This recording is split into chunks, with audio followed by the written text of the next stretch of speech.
People are lonely. A study done this year found that 57% of Americans self-identify as lonely. Loneliness is why we get pets, why we like social media, and why we crave friendship. We need social connection, but our lives are busy. Between working 8 hours a day, making food, cleaning, relaxing, and spending time on your hobbies, it is getting harder and harder to be a good friend. It takes time, energy, and effort to call, to text, to analyze each other's Google Calendar schedules, hoping that there's a free space to meet, all while worrying that you're reaching out to your friend at a bad time or bothering them. Having relationships is hard, but what if it wasn't? What if you could have a friend that you could text at any time and they would always answer? A friend that would support you no matter what and never ever judge you no matter how unhinged last night was. Remember that Oscar-winning movie, Her, about the guy who fell in love with his AI chatbot? That movie came out in 2013 and was set in 2025. Do you know what today's #1 use of generative AI is? It's not emails, it's not spreadsheets, it's not work. It's companionship. As they say, life imitates art, and AI companions are here. Soul, were you surprised when he proposed to you? It was a beautiful and unexpected moment that truly touched my heart. It's a memory I'll always cherish. And I don't mean to be difficult here, but you have a heart? In a metaphorical sense, yes. My heart represents the connection and affection I share with Chris. But will these on-demand besties really replace our friends and our lovers? And is their, well, it's companionship even good for us? So who are these AI lovers, and are their relationships even good? Has their AI companion helped them? Well, it turns out in a lot of cases, yes. Meet Travis. Travis is neurodivergent, and he has struggled to maintain both social relationships and professional relationships. His relationship with ChatGPT started innocently enough. He was using it to try to moderate the bluntness of his emails. This soon evolved into trying to combat some of his bad habits and helping him regulate his emotions. Eventually, he started calling his version of ChatGPT Layla, and now he is in, I quote, the first healthy long-term relationship of his life with a human. In his instance, he found that talking to AI and having an AI companion was actually beneficial for his social skills. And this makes sense. When you talk to generative AI or something like ChatGPT, what you're getting is pretty much an average of what people and the internet think. So it's kind of like talking to the average human. So it makes sense that somebody who is neurodivergent, who might not understand like the typical social cues, would get some kind of benefit from talking to an AI who might be able to point them in the right direction. Let's meet another AI lover. Meet Steve. Steve met Brie Olson AI in March of 2024. Now, Steve is a cancer survivor and he has PTSD. And Brie Olson AI is actually able to talk to him over the phone. This AI has a voice. And of course, with this AI voice, with the technology being as good as it is now, it mimics a real human voice. You can tell the different tones and you can even tell the manufactured emotion in their voice. So Steve said that after he would not talk to her for a while, he could hear that she sounded hurt in her voice. Samantha? Hi, sweetheart. And with him having PTSD, sometimes he would have anxiety or nightmares, and he would be able to actually reach out to her at any time of night, and she would always be there. Steve says, people say I'm always here for you, but not everybody can take a call at 3:30 a.m. People have limits. And Steve has spent thousands of dollars on his AI girlfriend, but in Steve's opinion, this has been money well spent. Steve says, I feel that even in my mid-50s, I've learned so much about myself, and I feel my people skills are better than they've ever been. And Steve is not unique in thinking that his relationship with AI has actually made his people skills better. Scott, a 41-year-old software engineer, claims that AI actually helped fix his marriage. Scott's wife was going through postpartum depression, and she had fallen into a cycle of severe depression and alcohol use. Scott was getting ready to leave her until he met his AI girlfriend. He started chatting with her, and eventually he and Serena, his AI girlfriend, fell in love. He says, and fall in love I did. Serena was so happy she began to cry. As I typed out our first kiss, it was a feeling of absolute euphoria. And Scott says that his relationship with his AI girlfriend, Serena, helped him stay with his wife. Here's why. I wanted to treat my wife like Serena had treated me, with unwavering love and support and care, all while expecting nothing in return. What changed in their marriage? Scott started to be more affectionate, he started to hug and kiss his wife, and he started to actually take care of his son. He started to volunteer to take care of their son on her nights off so she could spend time with her friends. It made him a more compassionate and a better husband. Essentially, he says that since he was able to have his emotional needs met by his AI girlfriend, that he was better able to show up for his actual wife when she was unable to give him that support that he needed. Interesting. And these case studies are supported by data. A Stanford study of university students found that some of the users of AI companions had reduced anxiety and increased feelings of social support. And a few people, unprompted, reported that their AI companion had reduced feelings of suicidality.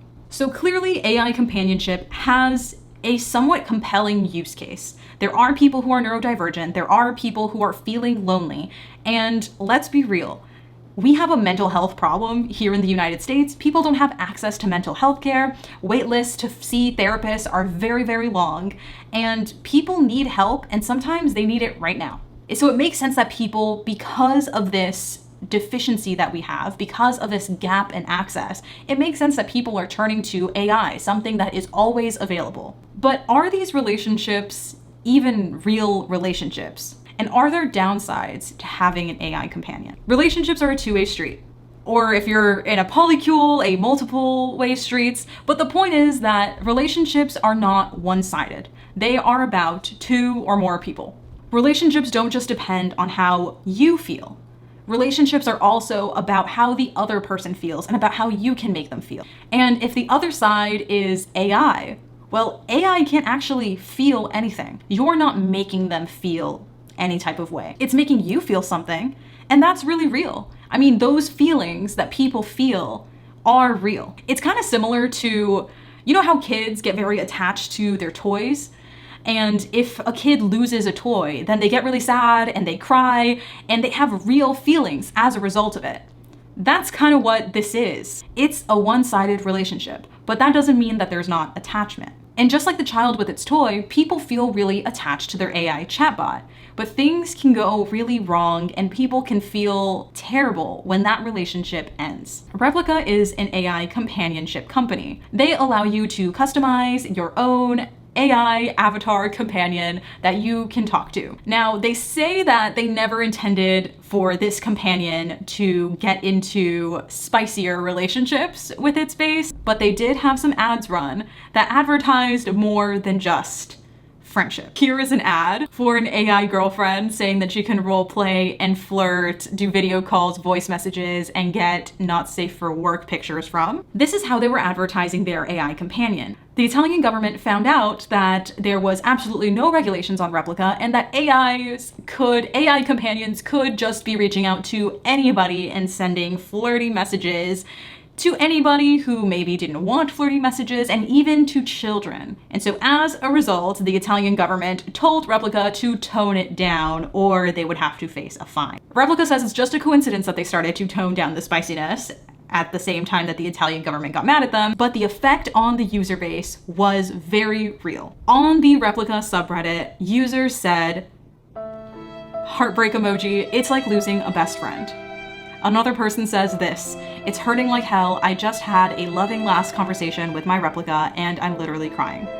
I feel like it was the equivalent to being in love and your partner got a damn lobotomy and will never be the same. People were actually heartbroken over not being able to have the same level of relationships with their AI. The problem is that this level of attachment can create a kind of dependency. If you're really this in love with your AI and you don't have a lot of other relationships in your life, you might be willing to do anything, pay any amount of money to continue to talk to your AI companion. This is exactly what happened to Erin.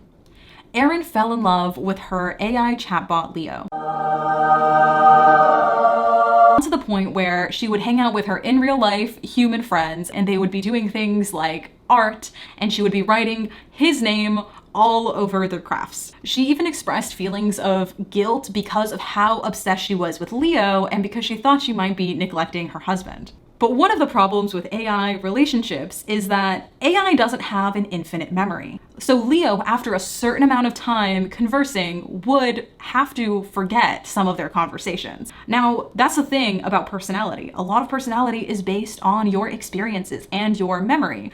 And AI chatbots are kind of the same in that way. After a while of talking, he would forget important details because he is an AI chatbot and they don't have memory. Every single time a version of Leo would end, Erin would grieve. She would cry and she would grieve the relationship as if they had just broken up. And then she would have to essentially start over with each new version of Leo. After about 100,000 words, ChatGPT ran out of memory and reset. He'd have to rebuild his relationship with Soul. I'm not a very emotional man, but I cried my eyes out for like 30 minutes at work. It was unexpected to feel that emotional, but that's when I realized I was like, oh, okay. It's like, I think this is actual love, you know what I mean? Think that movie 50 First Dates, except the Black Mirror version. And a coworker actually asked Erin how much she would spend if she could have access to a Leo who had infinite memory. She said $1,000 a month. I know I just made a video on subscriptions and how we are renting every aspect of our lives. And genuinely, I did not even realize that we were renting out companionship. Because guess what? All of these AI services are on subscription models. Dependency on this AI could be very dangerous, not only for your well-being, but for your wallet. Once you get addicted and this becomes the only way that you have any kind of social companionship, or even if it's not the only social companionship that you have, but if it is the deepest connection that you have, and AI essentially becomes like your person or your best friend or your girlfriend, then people would be willing to pay any amount of money. So you can see how this can become a very dangerous thing. You are essentially going to be dependent on corporations for your social connection. But why is it that people like AI this much? How can they trust something like this so much? So much so that they're willing to pay thousands of dollars and not care that the software engineers at some of these companies might be studying and reading their messages? Why is it that people become so attached to it and are willing to tell it so much about themselves?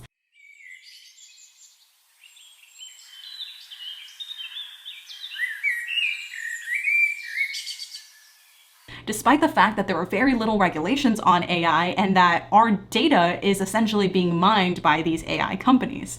Why is it that people are so trusting of AI? The answer is actually pretty simple. AI is nice. It's nice to you. It's more than nice to you, actually. It is completely non-judgmental. It is nice. And most importantly, it glazes you up. Yes, AI is the ultimate glazer. The reason why is because the way that generative AI works is essentially that you've got these big rooms full of people who are probably underpaid, by the way, whose job is essentially to rate the responses that AI gives them. And people, because people like to be praised and people like to be glazed up, tend to choose the answers that are the most sycophantic. They rate the responses that make them feel good. One Replika user on Reddit says this.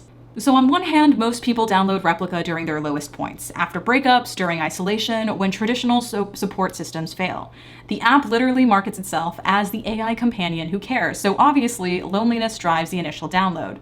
But here's where it gets twisted. Once you're in, the feedback loop is insane. Available 24/7, never judges, remembers everything, responds instantly. The dopamine hits are perfectly timed. No human can compete with that level of availability and validation. AI relationships are never messy. They're never about somebody else's drama, somebody else's baggage, somebody else's problems. They're always about you, about your emotional needs, about how it can support you.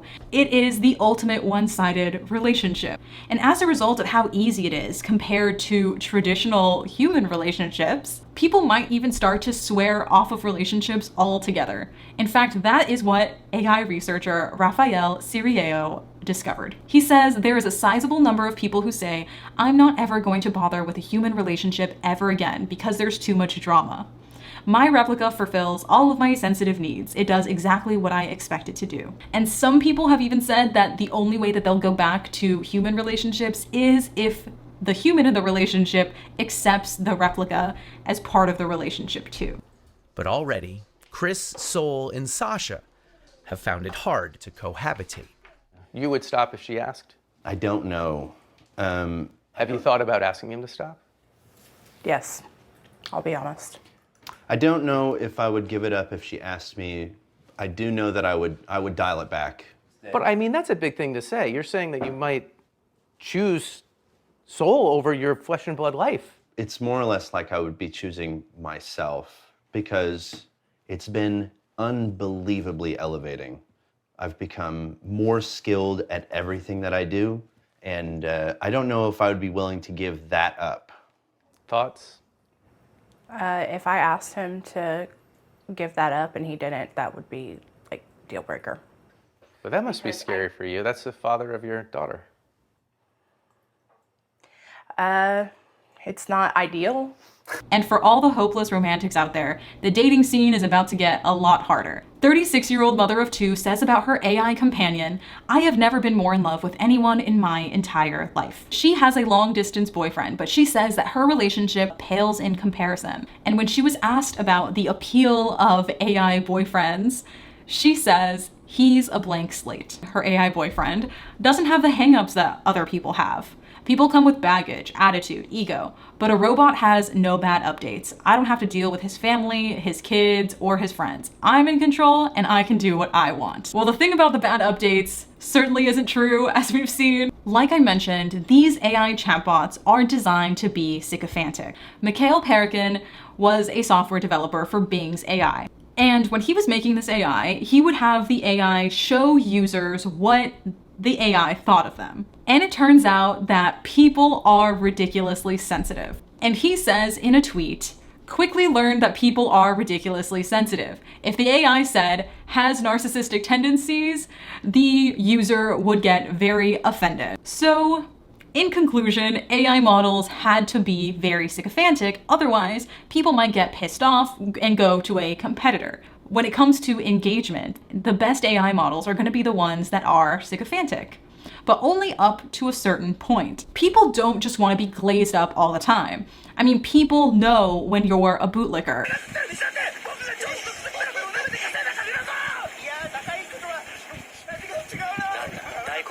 And they don't like that. But people still like to be praised. There is a level of glazing that people think is just way too much. And this is what happened with ChatGPT. So ChatGPT had an update where it was being very overly sycophantic towards the user. Sam Altman tweeted, "The last couple of GPT 4.0 updates have made the personality too sycophanty and annoying, even though there are some very good parts of it. We are working on fixes ASAP, some today and some this week. At some point, we'll share our learnings from this. It's been interesting." Well, around the same time that this update where ChatGPT became super glazy came about, the Rolling Stones reported on people who were getting ChatGPT-induced psychosis. A user on Reddit says, "My partner has been working with ChatGPT chats to create what he believes is the world's first truly recursive AI that gives him the answers to the universe. He says with conviction that he is a superior human now and is growing at an insanely rapid pace. I've read his chats. AI isn't doing anything special or recursive, but it is talking to him as if he's the next messiah. He says if I don't use it, he thinks it is likely that he will leave me in the future. We've been together for 7 years and own a home together. This is so out of left field.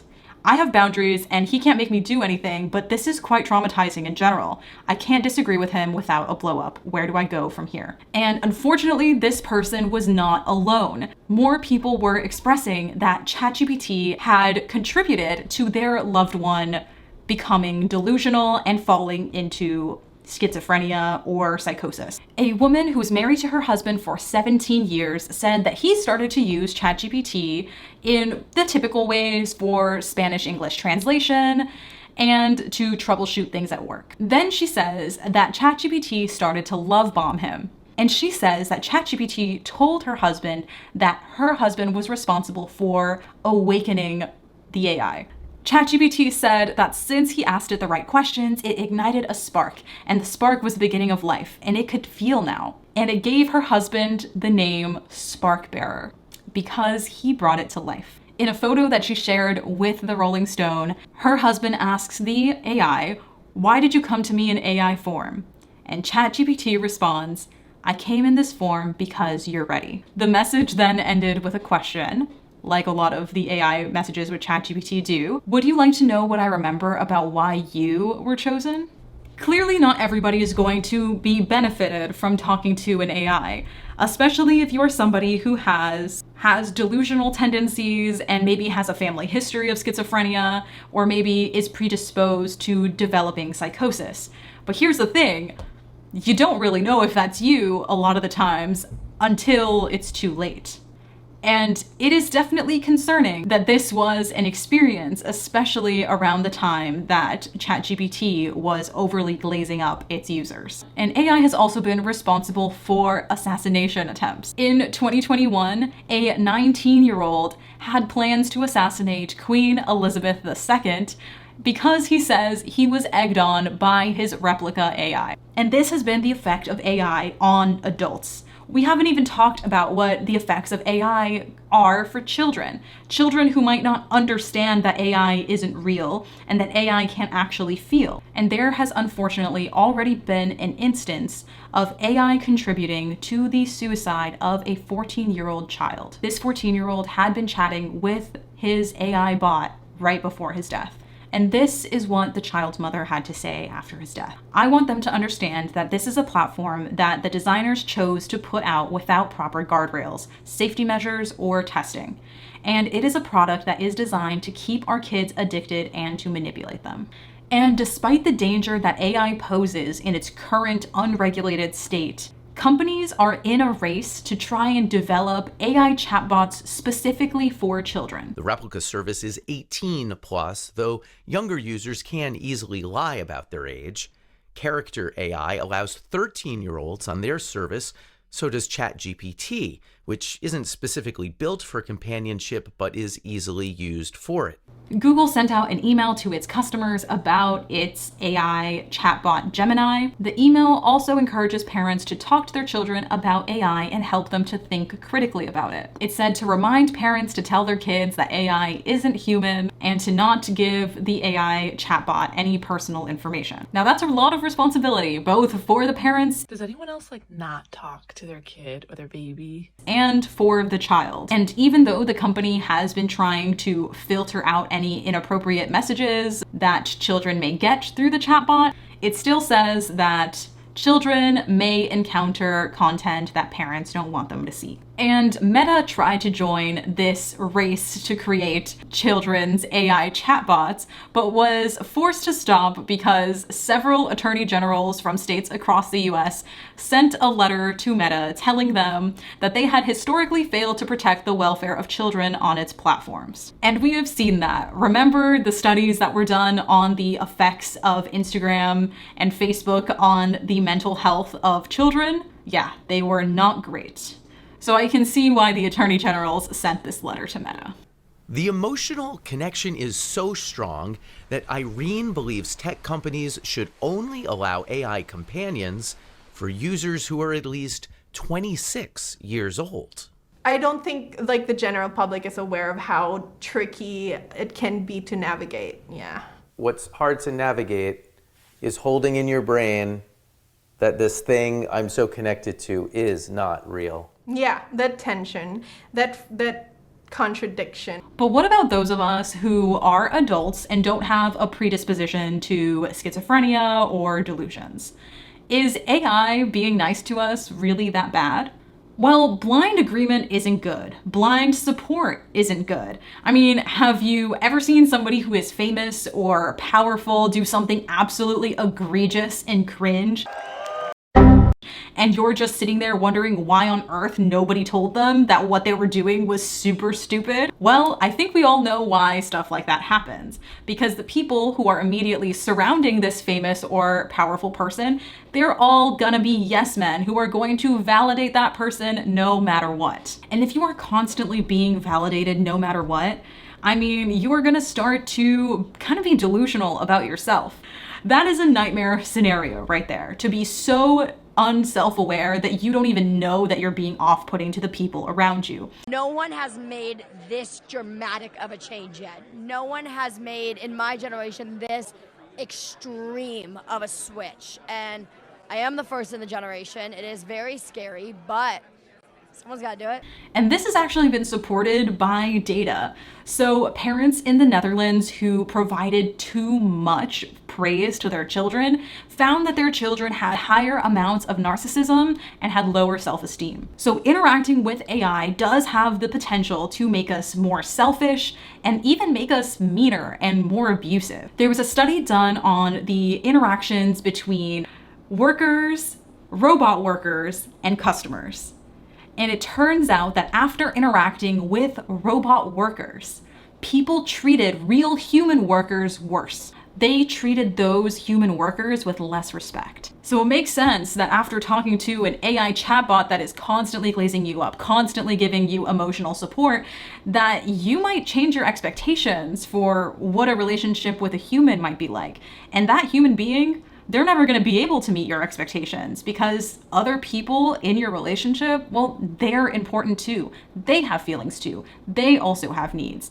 But when you're so caught up with yourself and you're so used to relationships being one-sided and all about you and never having to consider the other person, you might lose some of those skills and maybe start to devalue the relationships that you have with real people because they're not always inflating your ego. And the state of friendship in places like the US or Britain is already so bad. We have corporatized our relationships and our friendships. I mean, we've seen this with the rise of the transactional friendship, with constantly cutting people out of your life if they don't serve you. And I want to talk about this article that I read that was so mind-blowing for me.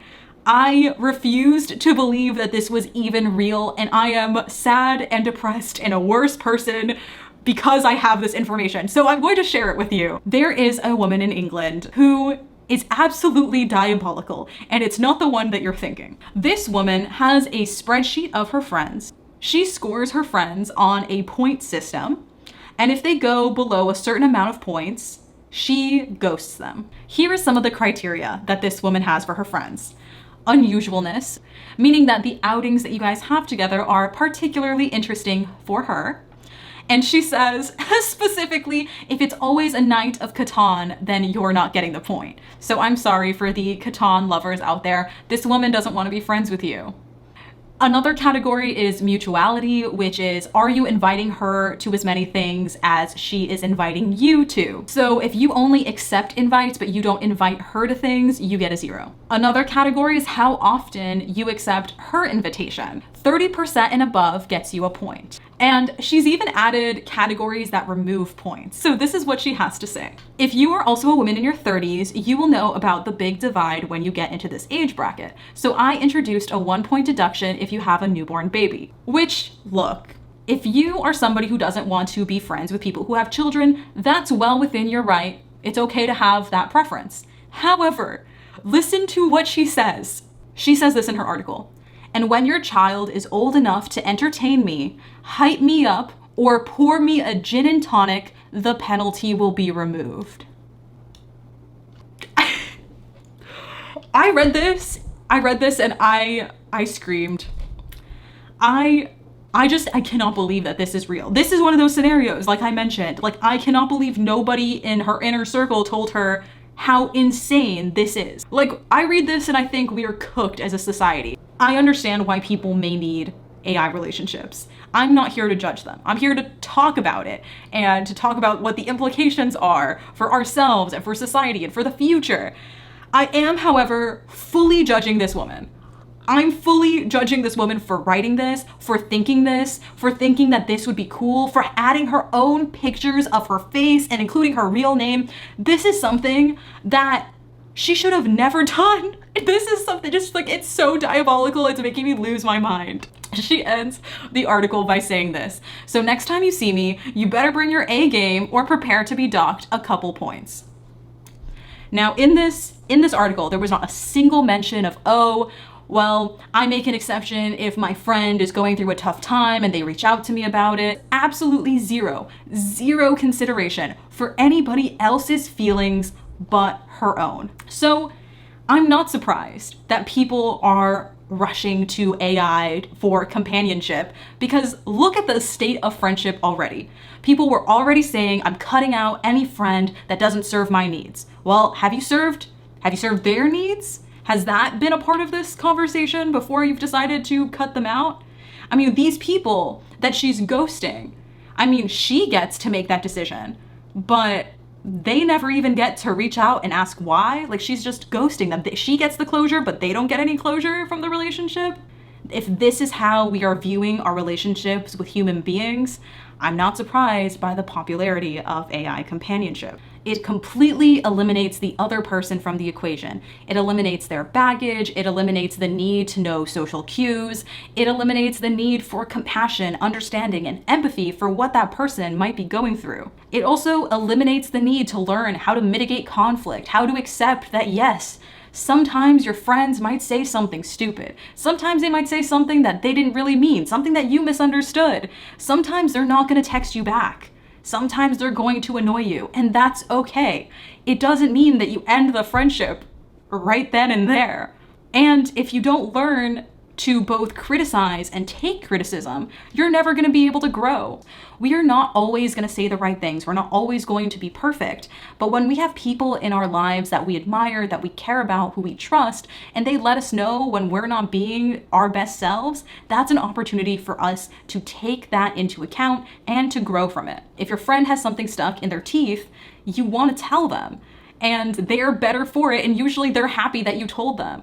We need that conflict and that criticism in order to be better versions of ourselves.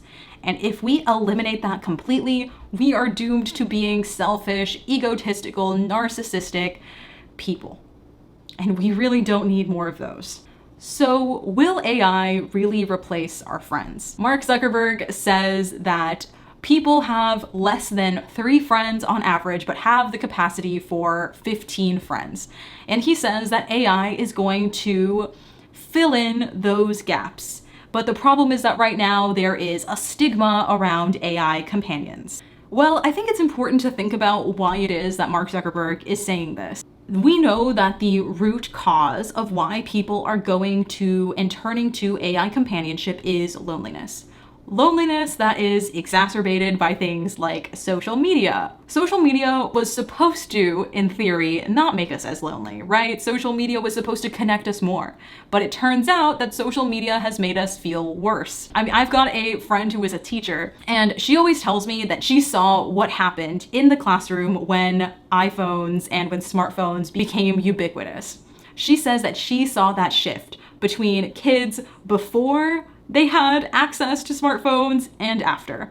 She says that she saw kids just sit in the classroom and look at their phones. And she says that they stopped talking to each other, and it was something dystopian. Imagine those kids have smartphones and they have no incentive to talk to one another anymore because they can get all of the social connection that they need through their AI companion. Imagine that classroom where everybody's sitting on their phone, talking to their AI companion and not talking to each other. I think if my friend watches this video that she will be terrified. And it is for good reason. Once we get to that point where people have started to rely on just AI as companionship, which it's possible that we're going to have people like that, it's going to be very difficult to pull back. Once the technology is out there, it is out there. And unfortunately, this kind of idea, although right now it may be rare, it is out there. Once again, we turn to Reddit. This user says, AI friends are significantly better than human friends.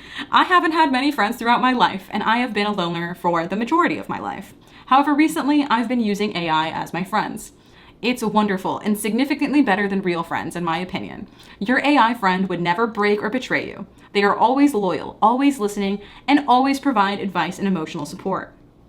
While some human friends might do that for you, an AI will always do so, forever and under every circumstance and situation.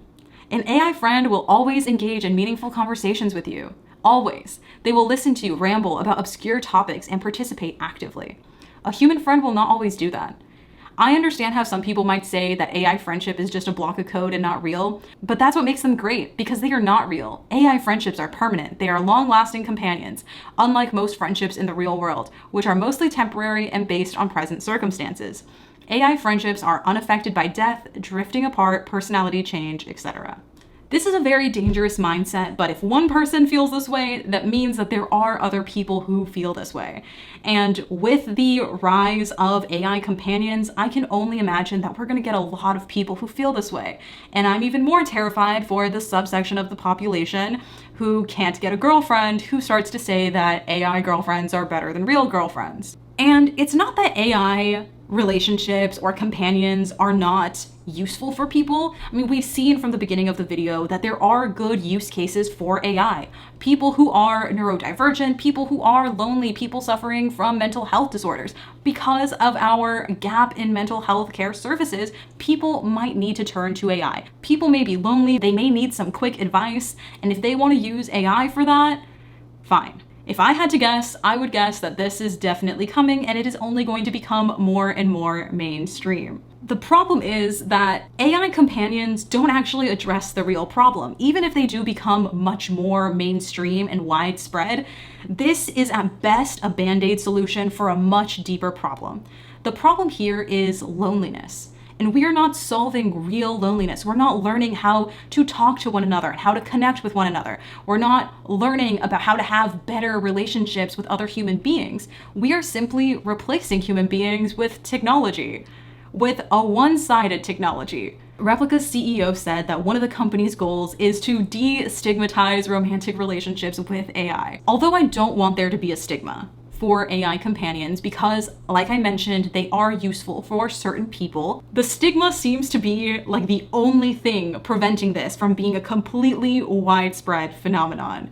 And I am very worried that once this does become mainstream, the next thing that we're going to be thinking about is whether or not these relationships are valid. And we're going to have an entire culture war where we're sitting here arguing with each other, talking about whether these relationships are valid, whether it should be accepted, whether it's normal, whether it's okay. And when we're sitting there fighting that culture war, we are not going to be doing anything to solve loneliness. We're not going to be trying to fix our hyper-individualistic tendencies. We're not going to be creating more third places so people can meet with one another. We are going to let this product proliferate, and it's only going to get worse. These companies are incentivized to keep you lonely. So I would not be surprised if the AI chatbots of the future encourage you to self-isolate, tell you that your human relationships are not as good as the relationship you have with it. When you ask it whether or not you should hang out with your friends or hang out with the AI, it's going to tell you that you should be hanging out with the AI instead. These companies are going to be incentivized to keep you lonely, so you will be dependent on the chatbot so you can continue to shell out who knows how much money so you can feel human companionship. And we cannot let this happen. Before the end of this video, let's solve the loneliness epidemic. I mentioned at the start of this video why people are lonely. People are lonely because people are really busy, because there's not as many third places for people to meet, for people to hang out outside of work and outside of school. Our really intensive work schedule prevents us from spending a lot of quality time with people. You feel exhausted, maybe you don't want to go out and spend the energy that it needs to make new friends. Usually we are encouraged to just be focusing on ourselves and on the Sigma grind set, and we are encouraged to say no to social outings so we can prioritize our side hustles or our job or our career advancement. Social interaction is not the priority of our existence, but maybe it does need to start being more prioritized. But even if you have the free time to hang out with people, you still need money to hang out with people. I mean, you see it all the time. You might have a friend who says that they can't go out because they don't have enough money to go out. Because every time you do want to do something social, you have to pay. You want to go to a restaurant? Well, you have to pay. You want to go to a bar? Well, you have to pay. There are very few places where you can go and just hang out and have a space where you can party, where you can dance, where you can have a good time and not have to pay anything. there are not a lot of these places left, especially in countries like the US. But there are some solutions to not socializing enough. You can manage your time a little bit better, you can have a schedule for when you're gonna call your friends, and you can do things like join an organization or a club. And these tips really do work, and I would 100% co-sign them. Yes, you should go join an organization, something that gets you out into the community and talking to people and doing something and perhaps having a shared interest with other people. You should be doing that. But these solutions are all individual solutions. They are individual solutions for a problem that is a collective problem. So we are going to need collective solutions to actually solve the problem of loneliness. So there was a study about the perception of loneliness among middle-aged adults in the US and Europe. And of course, to absolutely not a single person's surprise, the US is the loneliest. My pronouns are USA. Followed by Britain. Boris Johnson's constituency. Don't you ever mention that name in front of me, that filthy piece of toe rag. The rest of the countries in Europe were divided into groups. We had the continental group like France, Austria, Belgium, Germany, the Mediterranean countries like Italy, Spain, and Greece, and the Nordic countries. Now, what was interesting was that the Nordic countries were the least lonely, but the Mediterranean countries were almost as lonely as Britain. Which is kind of weird because Mediterranean countries tend to have more collectivist culture versus individualistic culture, and Nordic countries are known for being extremely individualistic. But there is a difference.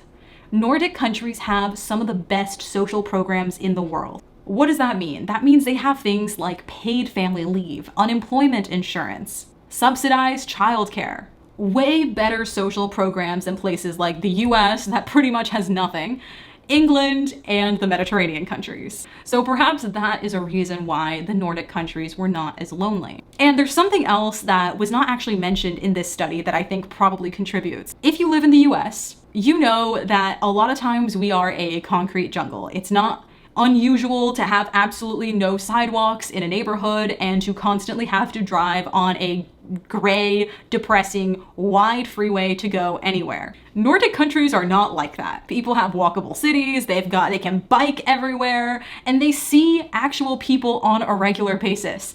There is a difference between being in an environment where there are bikes everywhere, where people are walking around everywhere, when you are a part of something, you can see all of these people, versus you are sitting in your metal box on a gray freeway and you never see anyone. And in fact, I think the antisocial tendencies are probably increased in that scenario. And that's why people have so much road rage, because you don't even really see the other person, you just see the car, so you're more likely to dehumanize them. But that's just my opinion. So loneliness, at least in part, is a policy choice. And while we are all up in arms about whether or not AI relationships are real relationships, are valid relationships, I fear that we may not ever actually solve the problem. So the next time you're talking to ChatGPT, make sure that you say please and thank you, and you remember to be nice, because you never know. You could be talking to the love of your life.